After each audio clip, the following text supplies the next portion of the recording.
heureux de vous retrouver ce matin et de passer ce moment avec vous. Je constate beaucoup d'absents. Vous constatez que ce matin, on n'a pas de musiciens. Parce que nos musiciens, c'est les élèves. Et ils sont soumis à certains programmes. D'où Dieu nous interprète d'une manière ou d'une autre.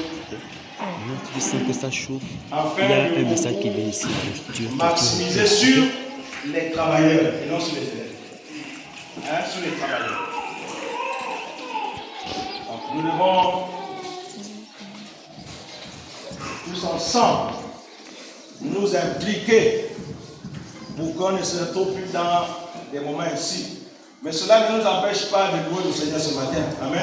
Et d'adorer le Seigneur. Dieu n'est pas dans la musique ou encore dans les instruments. Par contre, les instruments nous aident à adorer Dieu. Amen.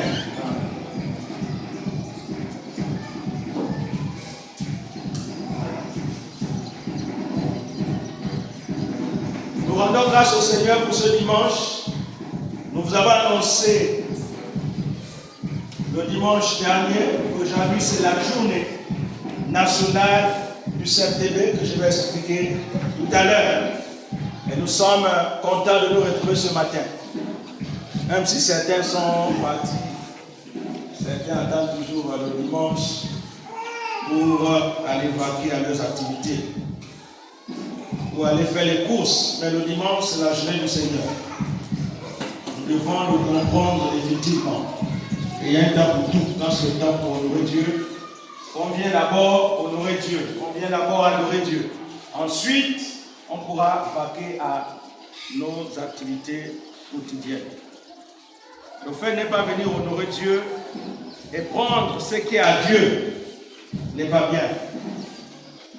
Le dimanche c'est fait pour le Seigneur. On ne peut pas programmer une activité personnelle ou aller faire le marché le dimanche. Ce n'est pas bien devant Dieu.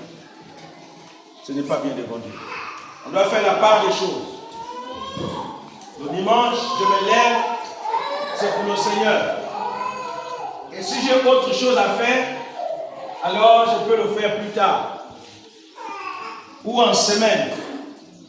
Et cela dépend de comment nous nous organisons. Alors nous déplorons le fait toujours que certaines habitudes persistent. Mais vraiment que le Seigneur nous en délivre. Nous parlons ce matin de la journée du CFTB. Et la journée du CFTB a un thème ce matin que nous allons découvrir tout à l'heure. Père, nous te bénissons pour ta parole. Et ce matin, nous prions que tu parles à nos cœurs et à nos âmes. Nous prions que tu nous aides à comprendre ces choses. Car celui qui comprend ces choses est heureux. Tu l'as dit, que celui qui entend ta parole et qui la met en pratique est heureux. Celui-là vit dans le bonheur. Merci pour ta parole ce matin qui s'adresse à nous et nous voulons humblement l'écouter. Nous voulons, oh Dieu, faire la part que nous sommes appelés à faire, appliquer pour que ton nom soit glorifié dans nos vies. Gloire à ton Saint-Nom, au nom de Jésus-Christ. Amen. Amen. J'espère qu'on n'est pas fatigué ce matin. Je sais que le corps aussi ressent des séquelles. C'est tout à fait normal. Le corps a ses limites. Mais ne donnons pas la raison au corps. Voilà, battons-nous et forçons-nous de rester en forme. Voici le thème de ce matin, l'impérieuse nécessité de la formation biblique. L'impérieuse nécessité de la formation biblique et théologique des serviteurs de Dieu à la une du modèle d'Apollos. Je reprends. L'impérieuse nécessité de la formation biblique et théologique des serviteurs de Dieu à la une du modèle d'Apollos. C'est vraiment un terme théologique, ça vient du CFTB, c'est tout à fait normal et nous allons expliquer. Allons-y dans Acte 18, c'est notre texte et nous allons nous lever. Acte 18, le verset 24 à 28. Vous êtes avec moi ce matin? L'Église du Seigneur est là? Amen. Voilà Jésus. Acte 18, verset 24 à 28. Nous sommes à la page, la régie. Est-ce que nous sommes à la page? Merci, la régie. Un juif nommé Apollos, originaire d'Alexandrie, homme éloquent et versé dans les Écritures, vint à Éphèse. Il était instruit dans la voie du Seigneur et fervent d'esprit. Il annonçait et enseignait avec exactitude ce qui concerne Jésus, bien qu'il ne connût que le baptême de Jean. Il se mit à parler librement dans la synagogue. Aquilas et Priscille, l'ayant entendu, le prirent avec eux et lui exposèrent plus exactement la voie de Dieu. Comme il voulait passer en Acharie, les frères l'y encourageaient et écrivaient aux disciples de bien le recevoir. Quand il fut arrivé, il se rendit par la grâce de Dieu, très utile à ceux qui avaient cru. Car il réfutait vivement les Juifs en public, démontrant par les Écritures que Jésus est le Christ. Amen.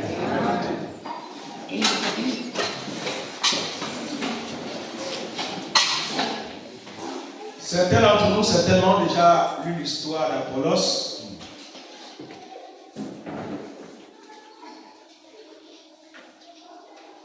Apollos, comme son nom l'indique, c'était un juif.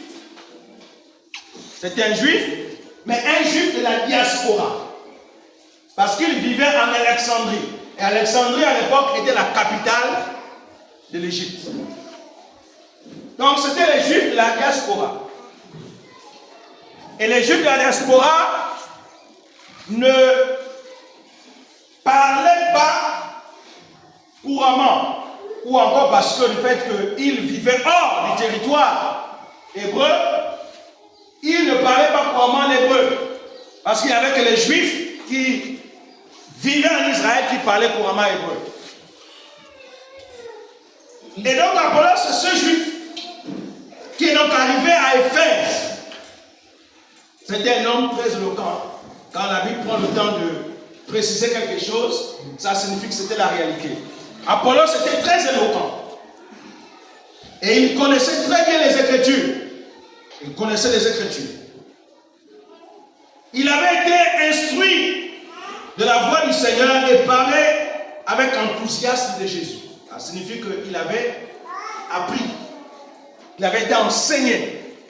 On avait enseigné les voies du Seigneur. Donc l'enseignement qu'il apportait était d'une grande exactitude. Donc ce qu'il enseignait n'était pas faux, mais était vraiment exact.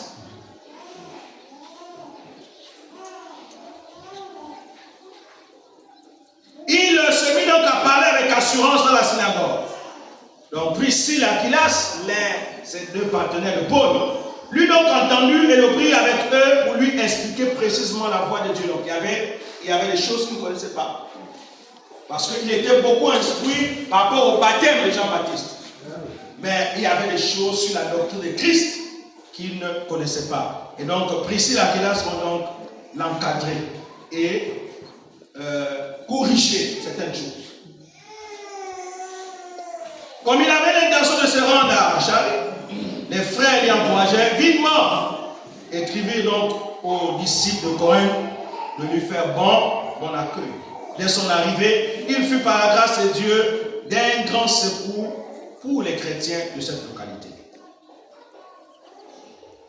Car il refutait avec vigueur en public les arguments des Juifs, parce que ce sont les Juifs qui ne reconnaissaient pas Jésus comme étant le Seigneur. Vous savez, au temps de Jésus, il y avait beaucoup de clans, il y avait beaucoup de partis dans le judaïsme. Il y avait beaucoup de partis, les pharisiens, les éphésiens, les sadducéens, ils étaient nombreux, les zélotes.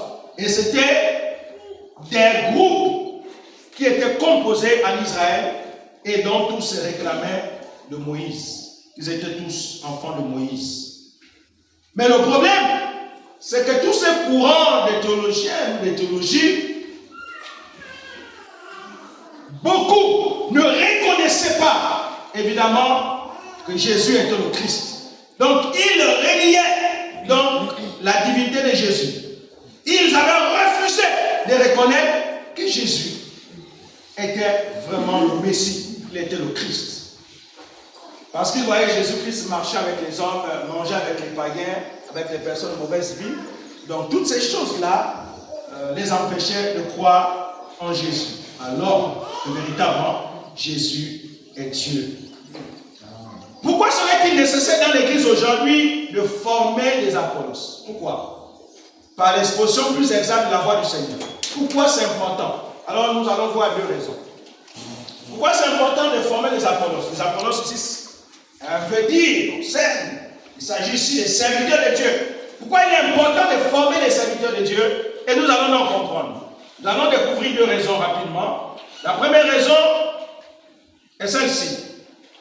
Parce que la première raison, c'est parce que la formation biblique et théologique sert à revêtir aux candidats en formation des aptitudes à exercer leur ministère à l'instar d'Apollos. Je réponds, la première raison, parce que la formation biblique et théologique sert à revêtir aux candidats en formation des aptitudes à l'exercice du ministère à l'instar d'Apollos. À l'instar d'Apollos. Pourquoi la formation biblique est très importante et théologique? On parle ici de deux mots importants. Formation biblique et formation théologique. On va expliquer. La formation biblique est basée, ce sont les études bibliques. Ce sont les doctrines de la Bible qu'on étudie. Il est donc important que le serviteur de Dieu qui va en formation puisse comprendre tout ce qui est des doctrines de la Bible. Qui est Dieu? Qui est Jésus? Qui est le Saint-Esprit? Comment marcher avec Dieu? C'est tous ces enseignements qu'on étudie à l'école pastorale. Et la formation biblique est théologique. Théologie, pourquoi? Parce que la théologie, c'est la science sur Dieu. C'est un discours que l'homme fait, mais sur Dieu, pour aider celui qui est en formation à mieux appréhender les notions bibliques, à mieux interpréter la parole de Dieu. Donc, la formation est très importante. Quand vous voyez les serviteurs de Dieu aller dans un centre de formation comme le nôtre, le CFTB, qui veut dire formation, le centre autant pour moi, le complexe autant pour moi, c'est complexe, voilà, le complexe de formation théologique de Bethel, c'est ce que ça veut dire CFTB. Pourquoi nous partons au CFTB? C'est pour aller recevoir la formation, pour aller recevoir des notions. C'est pour aller étudier la Bible. C'est pour aller étudier la théologie. Donc, tous ces arguments, tous ces arsenals permettent aux serviteurs de Dieu d'être aguerris. Aguerris pour mieux expliquer la parole de Dieu. Si je me lève parmi vous, ce n'est pas par ma force. Amen. Un, c'est par l'esprit. Et deux, c'est parce que j'ai été formé à me lever devant les hommes. On m'a enseigné comment me lever devant les hommes, comment parler devant les hommes. Donc, ces choses que je vous enseigne, c'est parce que j'étais à l'école et on m'a enseigné ces choses. Amen. Il y a des choses que le Saint-Esprit lui-même a enseignées Mais j'ai au moins appris à 50% à l'école. De tout ce que je vous enseigne, au moins j'ai appris à 50%. Ce que je vous donne, je l'ai appris à l'école. D'où la nécessité de se faire former. La formation nous permet, pas de ne plus faire des erreurs, parce que l'être humain fait des erreurs. Mais la formation nous permet de faire moins des erreurs. La formation nous permet de mieux expliquer la parole de Dieu. Parce que quand on est sans formation, la Bible, elle est spirituelle, mais elle est aussi intellectuelle. Alléluia. Elle est aussi intellectuelle. Parce que les hommes qui ont écrit la Bible, ils ont utilisé toutes sortes de personnes. Il a utilisé les intellectuels, il a utilisé les rois, il a utilisé les pêcheurs, il a utilisé les cultivateurs, il a utilisé les bergers. Voici les différentes catégories de personnes qui ont écrit la Bible. Paul, qui a presque écrit la moitié de la Bible, c'était un érudit, c'est-à-dire c'était un docteur. C'est quelqu'un qui a beaucoup étudié. Il a beaucoup étudié. La preuve en est, c'est que Pierre dit même que, il dit, mais certains épîtres de Paul sont difficiles à comprendre. Parce que le niveau de son grec était très élevé. Quelqu'un qui a beaucoup étudié, c'est quelqu'un qui a un langage aussi très élevé. Et Pierre reconnaît. Il dit, certains épîtres de notre frère, quand vous lisez, on a du mal à comprendre parce que son grec est très élevé. Mais parce que Paul a étudié. Et au temps de Paul, au temps des apôtres, il y avait des centres de formation biblique. Les écoles bibliques ont toujours existé. Et existent toujours. Apollos était devenu un homme très éloquent. Pourquoi? Parce qu'il avait étudié. Quand on étudie, on connaît mieux. Quand on étudie, on est capable de donner, on est capable de s'enseigner, de restituer ce qu'on a enseigné. Et il est important de comprendre que quand nous envoyons les serviteurs de Dieu aller se faire former à l'école biblique ou pastorale, ce n'est pas seulement les versets bibliques qu'on étudie, c'est toute une science qu'on étudie. Vous comprenez? Hier, quand nous ne savions pas, on pensait qu'aller à l'école pastorale, c'était juste aller étudier les versets bibliques, comme on fait l'école, on les récite. Non, on ne fait même pas ça. Parce que ça, c'est les notions de base déjà. On estime qu'on a appris ça depuis l'école. Mais l'école pastorale, l'école du ministère, c'est une science qu'on étudie, c'est des sciences qu'on étudie. C'est des sciences qu'on interprète. C'est des sciences qu'on essaie de percer et donner aux serviteurs de Dieu pour qu'ils soient des personnes aguerries. Et que lorsque les serviteurs de Dieu seront face aux hérésies, seront face aux faux enseignements, ils seront capables de faire quoi? Mais d'enseigner, capables de réfuter les faux enseignements. Mais comment serons-nous capables de réfuter les faux enseignements si on n'a pas une base de formation? La formation est importante. C'est pourquoi vous voyez aujourd'hui, les serviteurs de Dieu qui ne sont pas passés par les formations font des graves erreurs. Beaucoup tombent dans le fétichisme. Beaucoup tombent dans les faux enseignements et ils égarent le peuple. Vous allez voir que ceux qui ont étudié n'égarent pas souvent le peuple. Mais ceux qui n'ont pas étudié égarent le peuple. Parce qu'il y a des choses qu'ils ne connaissent pas. Mais comment connaître si on n'étudie pas? Si on refuse la formation? La formation donc est utile. Apollos, petit 2, il connaissait très bien les Écritures. Pour connaître les Écritures, il faut étudier. Amen. Amen. Certains d'entre nous, nous avons fait certaines formations. Amen.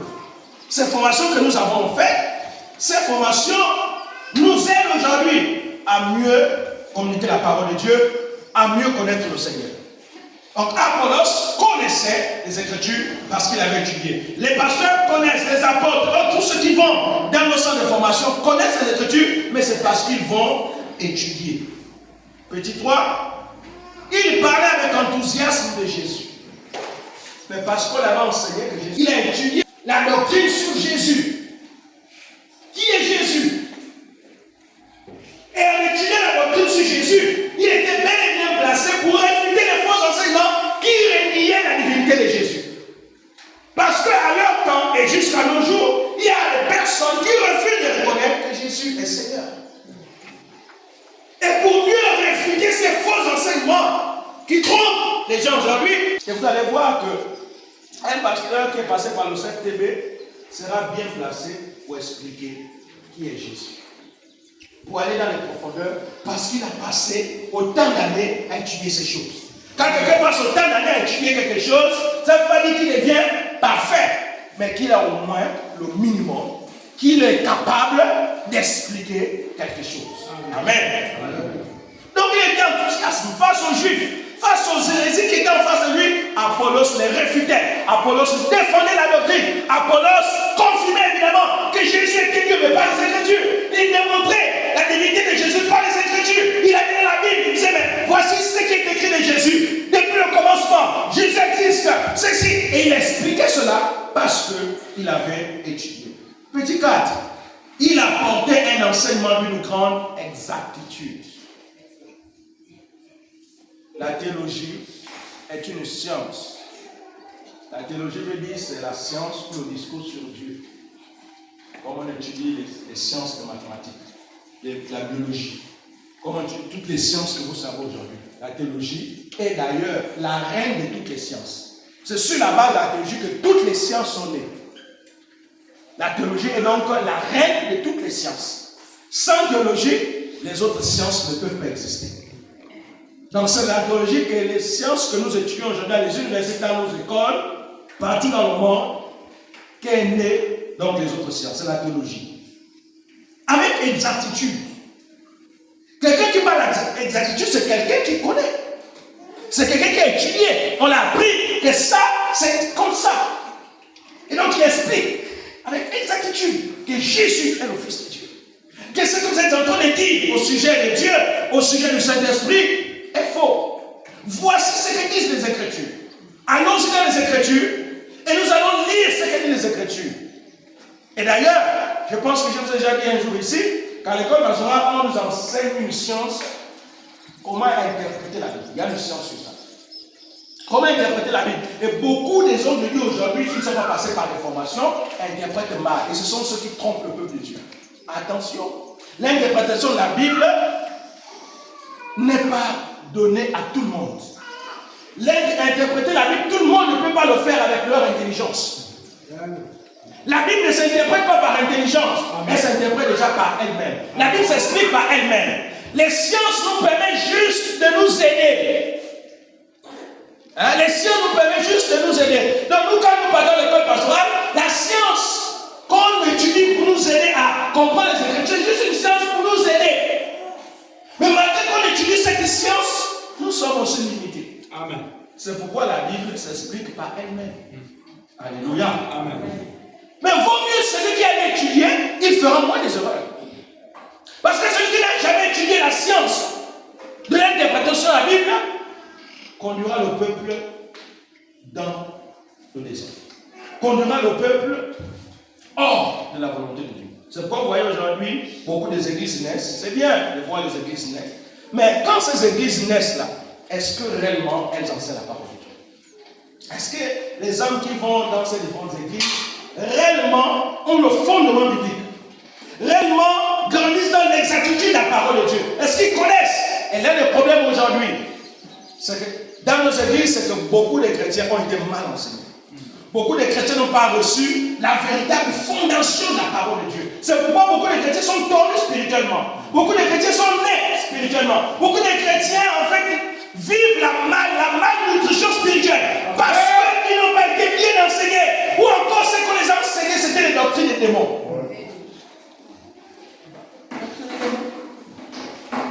D'où la formation est importante. Et je vous assure que je ne regrette pas d'être passé par le CFTB. Je ne regrette pas d'être passé par le CFTB. La formation que j'ai eue au CFTB est une formation de qualité. Amen. Et j'en suis fier. Parce qu'aujourd'hui, je peux tenir face à tous les discours. Face aux philosophes, face aux docteurs. Je peux tenir face à eux. Parce qu'on m'a donné le nécessaire qui me permet, même il faut faire des débats télévisés. Aller faire des débats télévisés, face à un sujet, face à une doctrine, je peux le faire. Parce que j'ai le nécessaire, j'ai le minimum qu'on m'a donné. Amen. Donc c'est très important la formation.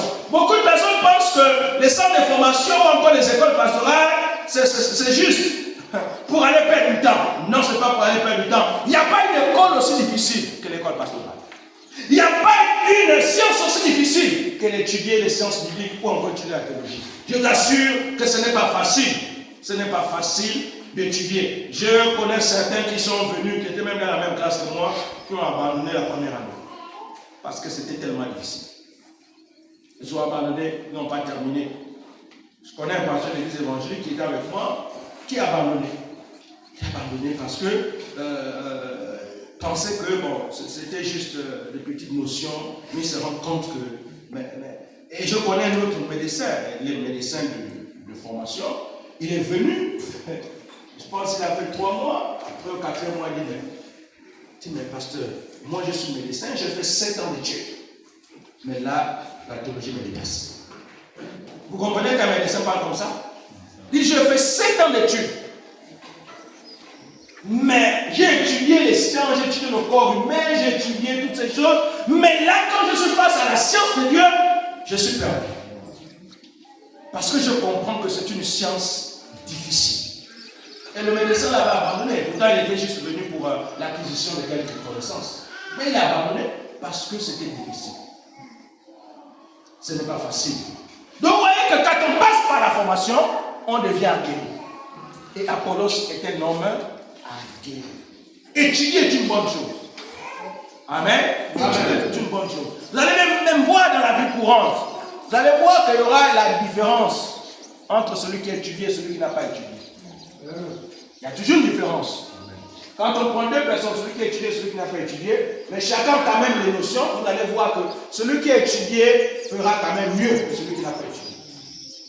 C'est naturel. C'est naturel. Deuxième raison. La formation biblique et théologique, grâce à son approche d'encadrement et de suivi des candidats, permet le perfectionnement, comme fut le cas d'Apollos. Je réponds. La formation biblique et théologique, grâce à son approche d'encadrement et de suivi des candidats, permet le perfectionnement, comme fut le cas d'Apollos.